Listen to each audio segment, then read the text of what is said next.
আসসালামু আলাইকুম সবাইকে। আম, আমরা গতদিন হচ্ছে যে গতির ম্যাথ শিখেছি। গতির আহ, গতির সমীকরণ সূত্র ম্যাথ, এই কয়টা জিনিস মোটামুটি আমাদের শেষ, তাই না? আজকে আমরা যেটা শিখবো সেটা হচ্ছে যে পরন্ত বস্তুর সূত্র। পরন্ত বস্তুর সূত্র কে লিখেছে, মানে কার প্রমাণ করা? গ্যালিলিওর। গ্যালিলিও নিউটনের সময়ে, মানে নিউটনের যে আমলটা, হ্যাঁ, যখন হচ্ছে যে জি মানে উইকর্ষজ ত্বরণ বের করা হয় 9.8, সেই সময়ে আর কি পরন্ত বস্তুর এই সূত্রগুলো প্রমাণ করা হয়েছিল আর কি। হ্যাঁ, তো এটা করেছিল কে? গ্যালিলিও। পরন্ত বস্তুর সূত্রগুলা, মানে যে তিনটা সূত্র আছে, এই তিনটা সূত্র ডিপেন্ড করে দুইটা জিনিসের উপর। একটা হচ্ছে বাতাস, আর একটা হচ্ছে পৃথিবীর কোন জায়গায় কত অভিকর্ষজ ত্বরণ। যেমন বিশ্ববি অঞ্চলে 9.8, মেরু অঞ্চলে 9.79 সামথিং, হ্যাঁ 7-8 এরকম, কিন্তু একটা গড় মান আমরা ধরে নিয়েছি, সেটা হচ্ছে 9.80 গড় আর কি। যে আমরা সব জায়গাতেই এটা দিয়ে কাজ করতে পারবো, মানে পৃথিবীতে, চাঁদে মঙ্গল গ্রহে আলাদা, হ্যাঁ, চাঁদে হচ্ছে পৃথিবীর 6 ভাগের 1 ভাগ, এরকম হয় আর কি বিষয়টা। তো আজকে আমরা, তো আমি কি বললাম যে দুইটা জিনিসের উপর ডিপেন্ড করে, একটা হচ্ছে বাতাস আর একটা হচ্ছে অভিকর্ষজ ত্বরণ। বাতাসটা হচ্ছে ইম্পর্টেন্ট। হ্যাঁ, আমরা পরন্ত বস্তুর সূত্রগুলা তখনই প্রমাণ করতে পারবো যখন আমরা কোনো বাতাস শূন্য স্থান পাবো, মানে বাতাস শূন্য জায়গা লাগবে, যেখানে কোনো বাতাস নাই, বাতাসহীন একদম, হ্যাঁ, ভ্যাকিউম করা জায়গা। তো তারা দেখলো যে একটা জায়গা ভ্যাকিউম করার পরে সেখানে বিভিন্ন ওজনের, বিভিন্ন ভরের, দুইটা বস্তু নিলাম, একটা খুবই হালকা, একটা খুবই ভারী, এবং সেই বাতাস শূন্য জায়গায় দুইটা জিনিসকে একই জায়গা থেকে, সমান উচ্চতা থেকে নিচে ফেলে দিলাম। ঠিক আছে, সমান হেইট থেকে নিচে ফেলে দিলাম। নিচে ফেলে দেওয়ার পর, মানে নিচে পড়ার যে সময়টা, সেটা তাদের সমান, হ্যাঁ, তারা একই সাথে নিচে পড়লো। এই জিনিসটা দেখা গেছিল আর কি বাতাস শূন্য অবস্থায়। তার মানে পৃথিবীর যেই অভিকর্ষজ ত্বরণ 9.8, এই জিনিসটা পুরোপুরি সব বস্তুর ক্ষেত্রে একইভাবে কাজ করে। ঠিক আছে, যদি সেখানে বাতাস না থাকে। তো আমরা সূত্র তিনটা দেখি যে কি বলা হয়েছিল। 1 নম্বর সূত্রটা ছিল এরকম, 1 নম্বর সূত্রটা ছিল এরকম যে একই উচ্চতা, মানে স্থির অবস্থা, অবশ্যই স্থির অবস্থা হতে হবে, হ্যাঁ, স্থির অবস্থা এবং একই উচ্চতা থেকে, একই উচ্চতা মানে বুঝছো, যে দুইটা জিনিসের উচ্চতা একই হতে হবে। এইটা যদি এখানে থাকে, আরেকটাকে ওইখানে থাকতে হবে। ঠিক আছে, দুইটা বস্তুকে সেম উচ্চতায় থাকতে হবে, তাদেরকে নিচে ফেলে দেওয়া হবে, ঠিক আছে, কিন্তু একই উচ্চতায় থাকা লাগবে, কম বেশি হওয়া যাবে না। একই উচ্চতা থেকে পরন্ত বস্তু সমান সময়ে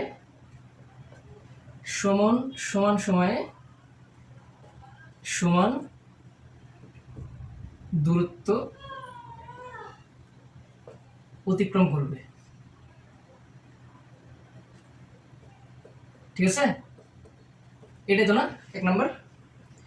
সমান সময় সমান দূরত্ব বা পথ, এখানে পথ লিখলেও সমস্যা নাই, সমান পথ অতিক্রম করবে। বিষয়টা বুঝো, বিষয়টা হচ্ছে এরকম যে ধরো একটা বাতাস শূন্য জায়গায় আমি গেলাম, গিয়ে দুইটা বস্তু নিলাম। একটা বস্তুর ওজন হচ্ছে, এই বস্তুটা ধরো যে 10 কেজি, আর ঠিক একই উচ্চতায় আরেকটা বস্তু নিলাম, এই বস্তুটার ওজন হচ্ছে 20 কেজি। ঠিক আছে, তাহলে দুইটার ভর দুই রকম, বারবার ওজন বলে ফেলছি আমি, সরি। দুইটার ভর হচ্ছে দুই রকম, 10 কেজি আর 20 কেজি। দুইটাকে একই উচ্চতায় নেওয়া হয়েছে, জায়গাটা হচ্ছে বাতাস শূন্য, কোনো বাতাস নাই, বিনা বাধায়, মানে বুঝছো, স্থির অবস্থান থেকে পরন্ত বস্তু, বিনা বাধায় কথাটা আছে না লেখা, বিনা বাধায়। আচ্ছা, একই উচ্চতা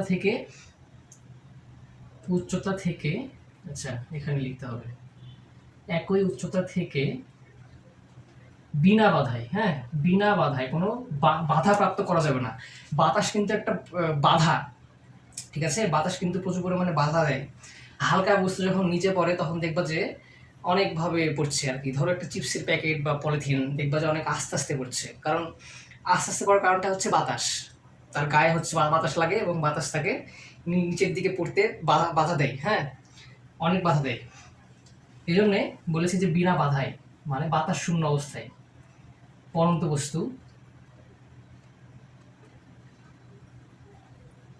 হ্যাঁ এবার ঠিক আছে, স্থির অবস্থান এবং একই উচ্চতা থেকে বিনা বাধায় পড়ন্ত বস্তু সমান সময়ে সমান পথ অতিক্রম করবে। তাহলে কি বললাম যে দুইটা বস্তু নিলাম দুই রকম ভরের, একটা 10 কেজি একটা 20 কেজি, দুইটাকে একই উচ্চতায় রাখলাম। ধরো যে মাটি থেকে 10 ফিট, 10 ফিট, আচ্ছা মাটি থেকে 10 ফিট উচ্চতা, হাইট এইচ, হ্যাঁ নিলাম, নিয়ে তাদেরকে একই সাথে মাটিতে ফেলে দিলাম। এটাকেও মাটিতে ফেললাম, এটাকেও ফেললাম। অবশ্যই আমাদের মনে হতে পারে যে যেহেতু এটার ওজন বেশি, ভর বেশি, যেহেতু এটার ভর বেশি সেহেতু এটা আগে মাটিতে পড়বে, কিন্তু বিষয়টা এটা না, এটা হবে না। কি হবে, দুইটা একসাথে পড়বে মাটিতে, ঠিক আছে, দুইটা একসাথে মাটিতে পড়বে, কারণ এখানে কোনো বাতাসের বাধা নাই, শুধু আছে জি 9.8, শুধু আছে কি জি অভিকর্ষ ত্বরণ, আর দুইটার জন্য অভিকর্ষ ত্বরণ সমান, দুইটাই 9.8 মিটার পার সেকেন্ড স্কোয়ার ত্বরণে মাটিতে পড়বে। বুঝছো বিষয়টা?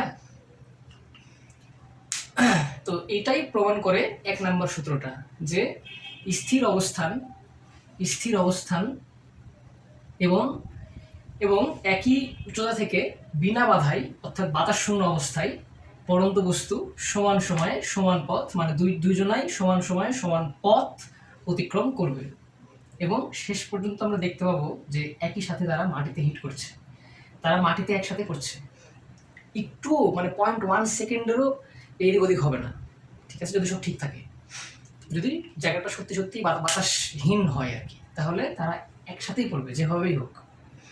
এটাই হচ্ছে যে গ্যালিলিও প্রমাণ করেছে আর কি এই সূত্র দিয়ে। আচ্ছা 1 নম্বরটা শেষ, এবার 2 নম্বর সূত্র। ফিজিক্স আসলে একটা বোঝার বিষয়, এটা বুঝলে মজা আছে। ফিজিক্স আমাদেরকে এমন এমন জিনিস প্রমাণ করে দেয় যেগুলা আমাদের কল্পনার বাইরে, কিন্তু বাস্তব হয়, আমরা দেখতে পাবো, সেগুলোর একটা প্রমাণ আছে সব কিছুর। হ্যাঁ, ফিজিক্সটা হচ্ছে যে প্রমাণিত সব, মানে এটা আসলেই হয়। 2 নম্বর সূত্রটা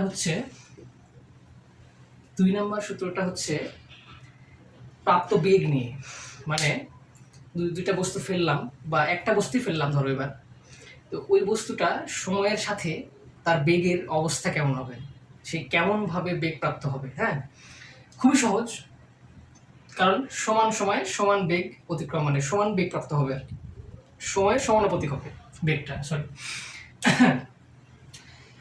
কি বলেছে যে স্থির অবস্থা থেকে,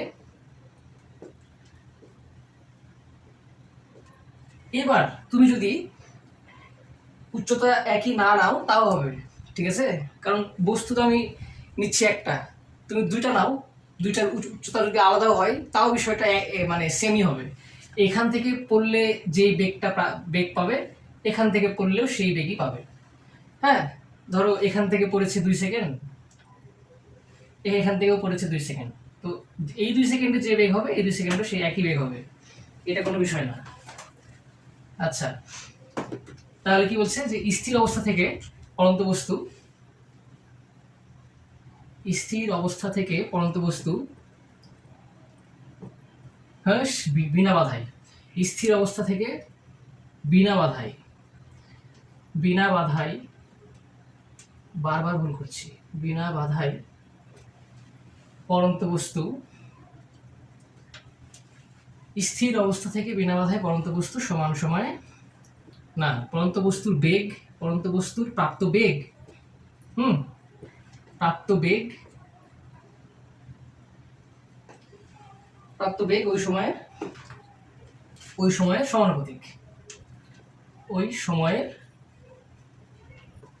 সমানুপাতিক, তোমরা হয়তো ভাবতেছো যে এই 3টা সূত্র মুখস্থ করে নেব, সমস্যা নাই, হ্যাঁ পরীক্ষায় লিখতে পারলেই হলো। কিন্তু এই 3টা সূত্র মুখস্থ করে তুমি ভুলে যাবা। বিশ্বাস করো, তুমি যদি মুখস্থ করো এই জিনিসগুলা, এই 3টা, তুমি পরীক্ষার হলে যে ভুলে যাবা যে কি লেখা ছিল। কয় নাম্বার সূত্রে বেগ ছিল, কয় নাম্বার সূত্রে হচ্ছে অতিক্রান্ত পথ ছিল, তুমি ভুলে যাবা। অর্থাৎ আমি যেটা বলছি সেটা হচ্ছে তুমি মুখস্থ না করে বিষয়টা বুঝো যে 1 নাম্বার সূত্রে কি বলছে, 2 নাম্বার সূত্রে কি বলছে, 3 নাম্বারে কি বলছে, তাহলে তোমার মনে থাকবে। হ্যাঁ, তুমি যদি বুঝতে পারো বিষয়টা তাহলে তোমার মনে থাকবে জিনিসটা, তোমাকে মুখস্থ করতে হবে না এক্সট্রা করে। আচ্ছা, তাহলে 2 নম্বরে কি বলছে? আর ফিজিক্সের বিষয়টা হচ্ছে যে বাংলা লেখাগুলো ইম্পর্টেন্ট না, ইম্পর্টেন্টটা হচ্ছে যে মেইন কথাটা কি বলেছে। মেইন কথাটা বুঝলে তুমি সব বুঝে যাবা খুব কম। স্থির অবস্থা থেকে বিনা বাধায় পরন্ত বস্তুর প্রাপ্ত বেগ অর্থাৎ ভি কার সমানুপাতিক হবে? ওই সময়ের, যেটুকু সময় সে ট্রাভেল করছে সেই সময়ের সমানুপাতিক হবে, তাই না? এই যে এখানে তো সহজ করে দিই, 2 নাম্বার সূত্রতে 2 নাম্বার সূত্রে বেগ আর সময় কথাটা বলেই দিয়েছে, তাহলে তো ঝামেলা শেষ। ভি আর টি, তাই না? তাহলে স্থির অবস্থা থেকে বিনা বাধায় পরন্ত বস্তুর প্রাপ্ত বেগটা ওই সময়ের, যেটুকু সময় সে ট্রাভেল করলো সেই সময়ের সমানুপাতিক। বাস, 2 নাম্বার সূত্র শেষ।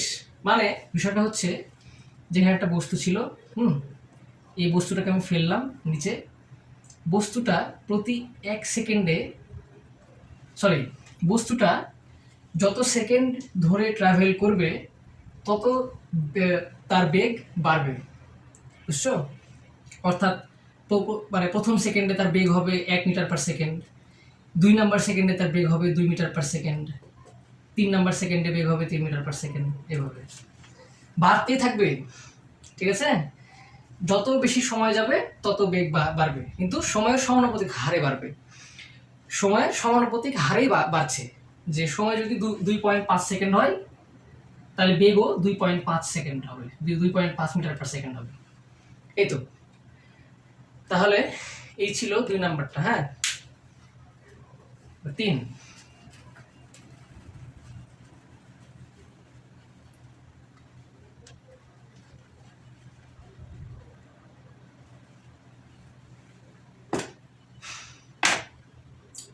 2 নাম্বারটা বলেছে, 2 নাম্বার সূত্রতে যে বিষয়টা ছিল সেটা হচ্ছে যে বেগ নিয়ে, বেগের বিষয়টা বলেছে। হ্যাঁ, যে সময়ের সাথে বেগ কিভাবে বাড়ছে।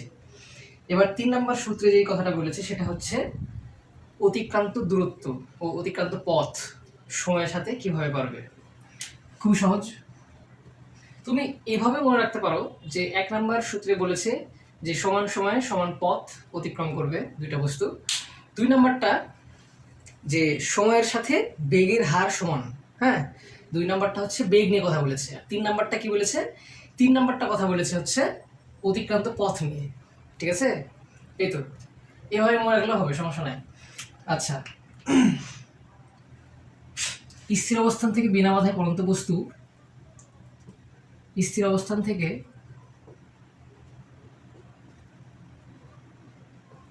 বিনা বাধায়, আর অবশ্যই মাথায় রাখবা জিনিসটা যে বিনা বাধায় কিন্তু কথাটা লিখতে হবে। তুমি যদি বিনা বাধায় এই কথাটা মিস করো তাহলে কিন্তু ভুল হয়ে যাবে, কারণ বাতাস শূন্য অবস্থা এটা হওয়াই লাগবে যেভাবে হোক। হ্যাঁ, বাতাস শূন্য অবস্থা হইতে হবে। আচ্ছা, বিনা বাধায় পরন্ত বস্তু নির্দিষ্ট সময়ে, বিনা বাধায় পরন্ত বস্তুর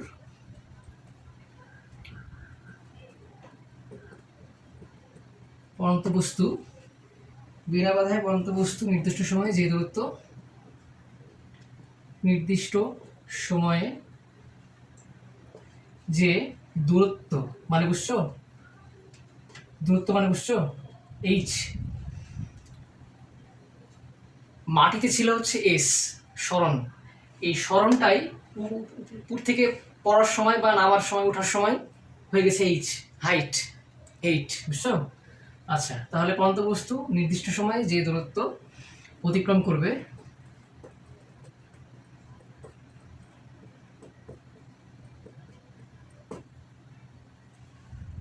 যে দূরত্ব অতিক্রম করবে তা ওই সময়ের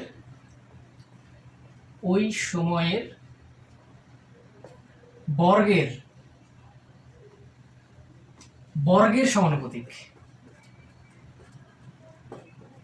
সমানুপাতিক। অর্থাৎ এইচ, এই যে এইচ সমানুপাতিক সময়ের বর্গ, মানে টি স্কোয়ার।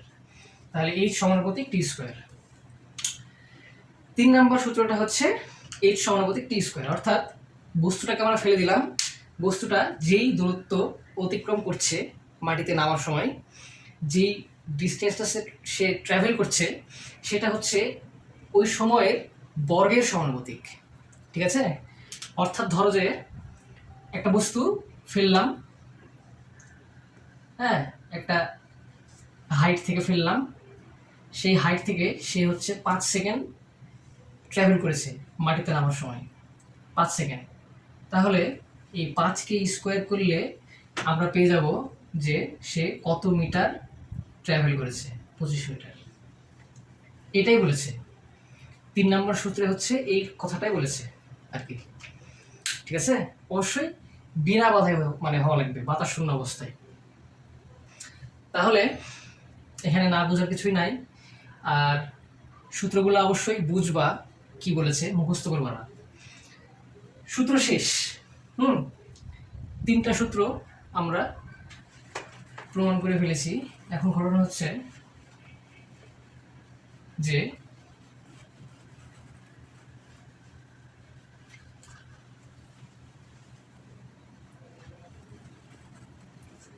একটু চেক করে নিই ভিডিও হচ্ছে কিনা। আচ্ছা, এবার আমাদের কাজ হচ্ছে 3টা সমীকরণ আছে, ওই ঠিক বেগের মতোই। এখানে শুধু পরন্ত বস্তুর যে কাহিনীটা, সেটা হচ্ছে আমরা যে জিনিসটা নিয়ে কাজ করব সেটা হচ্ছে জি। হ্যাঁ, বেগের ক্ষেত্রে আমরা কাজ করেছি এ নিয়ে, তাই না, ত্বরণ নিয়ে। কিন্তু এখন আমরা কাজ করব জি নিয়ে, অভিকর্ষজ ত্বরণ নিয়ে। অভিকর্ষজ ত্বরণ নিয়ে। ঠিক আছে? জি কে আমরা কি বলছি? অভিকর্ষজ ত্বরণ।